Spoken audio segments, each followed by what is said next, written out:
Hello, hello, hello, hello, hello. Welcome back to the channel and welcome back to more Euro 2024. Today's match, game day 7, I believe. I think it's 7. We've got Slovenia, Serbia, Denmark, England, and Spain, Italy. So let's dive straight in. First off, we will talk about Slovenia versus Serbia. Now, a lot of these little lower down teams seem to have really good games. Not really, always top games. Like the games with like the biggest sides seem to be the most dullest ones. And Slovenia and Serbia was amazing. It was end to end. Honestly, Slovenia, if they'd have won, you couldn't have begrudged them it. It was a very good back and forth game. There was a lot of chances. I think Mitrovic had about 2 or 3 chances, and there was a few on the Slovenia side as well. But it ended up 1-1. Slovenia got that goal, and you were like Slovenia have got a chance of progressing here. And then, as this tournament always does this summer, it surprises you. And Jovic got a goal on the 95th minute at the death. I bet it was absolutely horrible for Slovenia because they were that close to a win, and they would have deserved it.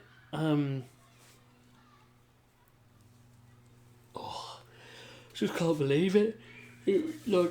Just the Serbian goal, you were just like, Serbia were throwing bodies up, and you were like, just don't think it's Serbia's day, because I think Serbia, if they'd have lost this, they're out, and anyone would have written them off on 95 minutes and be like, it is what it is. I mean, they are threatening to pull out of the competition because there was some anti-Serbian chants. I think it was like KILL Serbians or something like that. Which I think it was like the Croatia-Albania game they heard it in, which was really weird. And so we were like, we will leave if those clubs don't get punished, because I think Serbia got punished for some chants that they were making. They got fined, and they were like, double standards, it's not fair. But yeah, now it looks like they're just clawing in. I mean, they might leave the tournament. And then I don't know where that leaves the group, because England have got Serbia last. What would you do? Just give England the win? Because that seems a bit... I don't know, it seems a bit unfair. Especially not for Slovenia and Denmark, because they've both played really well. But yeah, I don't know what's going to happen there. But yeah, it ended up 1-1. So as of now, Slovenia and Serbia are just clinging in there. But it will go down to the last game day. We'll skip over the England-Denmark, we'll do that last, and we'll go to Spain-Italy. Now, this one, I think Spain dominated, to be fair. I couldn't see past Spain. Unfortunately, it was another one of those instances where it's another own goal. There's been a lot of own goals in this competition. And that was the difference maker. I think Spain were the 10 times better side. Italy just didn't seem to have any attacking threat. They had a couple of chances, but nothing that you'd think that they should have won the game.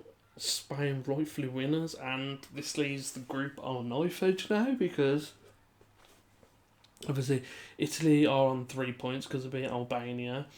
Spain are now on 6, so I can't see them slipping up. I think they'll top the group. So that's between Italy, Albania and Croatia. I think Croatia have got 2 points, Albania have got a point, Italy have got 3. All it takes is a poor performance from Italy and they're out. I mean, they've been rubbish lately anyway. I mean, they've been poor for a long time. God knows that little blip where they won the Euros, I don't know what happened there. But Italy have just been terrible. They've been really bad. And they really need a big result against Croatia. And Croatia aren't any slouches. So, could we see an upset?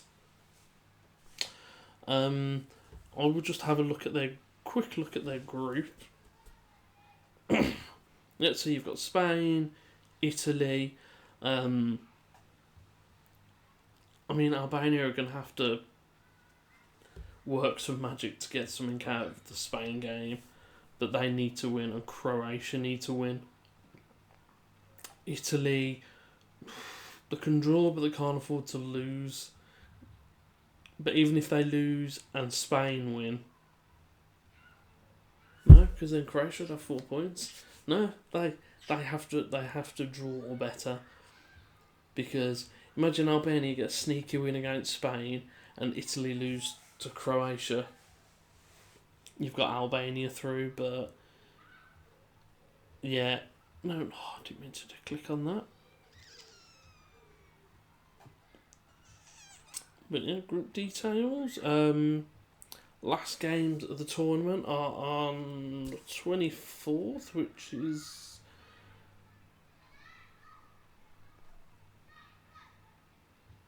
3 days from now. So on Friday, Saturday, Monday, I think. Yeah, I think it's Monday. But yeah, they're going to have to really pull their finger out if they want to progress Italy, because it's going to be tough for them. Very tough for them. And then we go on to the Denmark and England game. And I'll be honest with you, I think Denmark should have won. I wouldn't have, if I looked at that and saw Denmark could have won, I'd go, they deserved it. England took the lead with Harry Kane. Kyle Walker made a massive bombing run, defensive mistake, cut the ball across, it ricocheted a bit, and Kane was just there, like, he's a poacher, he's not going to miss it. But then Denmark came back and scored a world beater. He didn't look like anything was going to happen, and then he just smashed it, and it just went in the bottom corner, and Pickford couldn't get down. And I mean, again, Denmark could have won. Pickford in the defence weren't actually that bad, but yet again we had Phil Foden cutting inside and leaving the left-hand side exposed, because that's what he's used to doing. Saka was off the boil. Harry Kane, apart from the goal, was just rubbish. He offered no attacking threat. He just kept dropping deep again. At one point, he was in the 18-yard box. And what are you doing? Why are you there? People are really laying into Declan Rice, but I don't think Declan Rice was the worst player on the pitch. I mean, he weren't great, but he wasn't the worst player on the pitch. And then you had Trent again, and people keep sticking up for him and defending him, saying, "Oh yes, but this and that and this and that." Other players were worse, and yeah, there were probably other players that were worse, but Trent's just, he offered no defensive protection. He didn't really, his passing was alright, but that was it. He made a few passes, and then he was shipped off on 55 minutes for Conor Gallagher. Like, did Gareth Southgate really think that was going to change the game?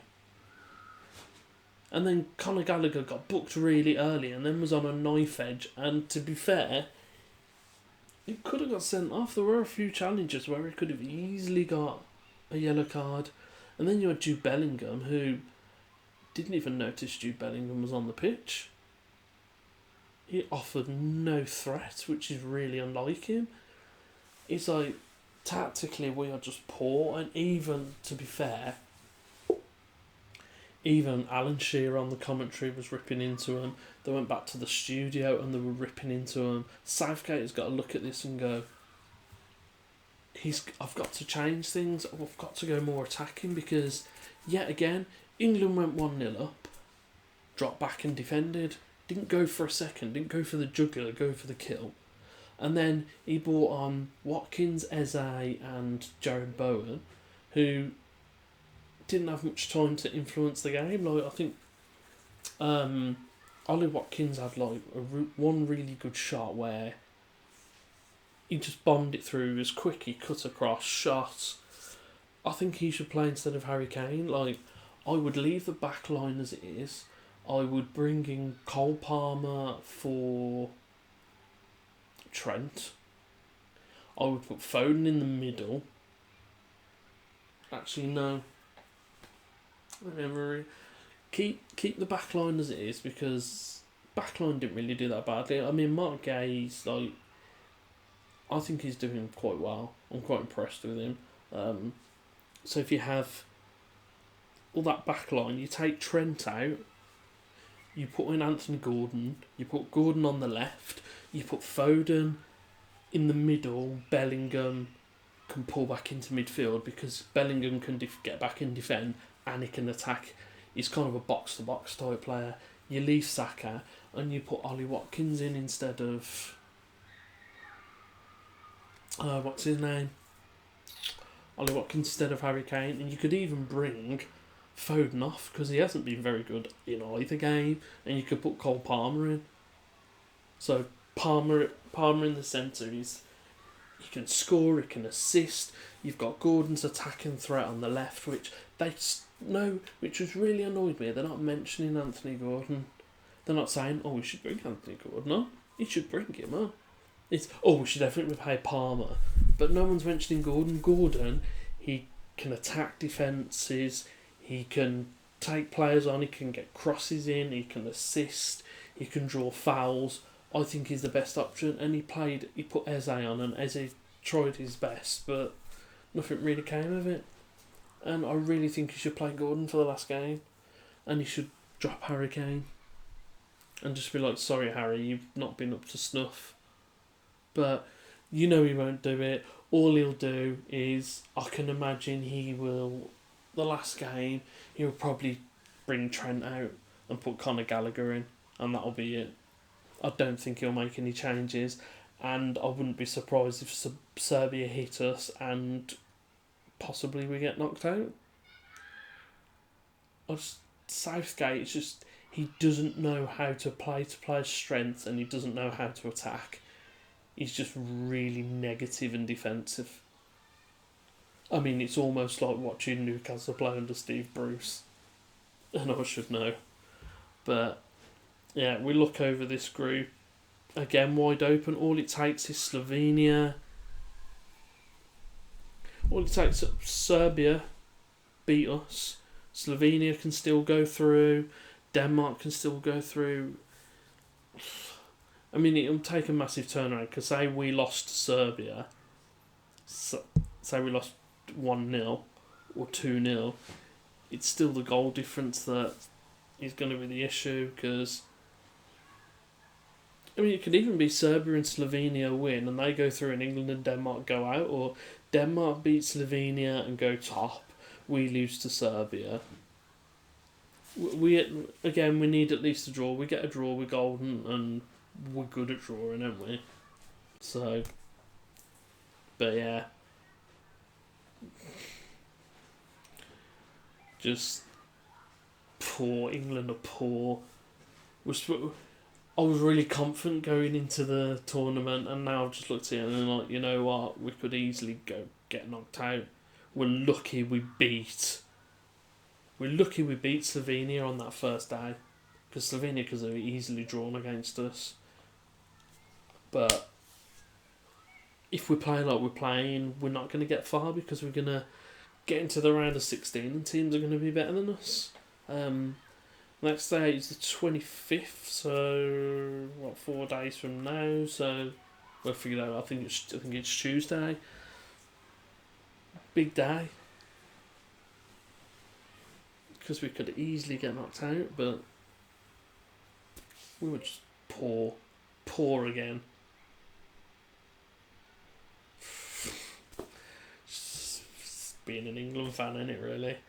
But yeah, thank you very much for watching. If you've enjoyed this, if you have, please like, comment, subscribe, ring the notification bell, all that lovely stuff. And have a good day, have a good afternoon, have a good evening, or have a good night. Tell me down below, do you think England are going to get through? Do you think Southgate's going to change things? I'd love to know other people's opinion. From all the negativity and all the criticism, Southgate has got to change things up next week. But I can't see him doing it. I think he'll play the same team. And I'll worry for us, but it is what it is, isn't it? Anyway, see you later. Bye-bye.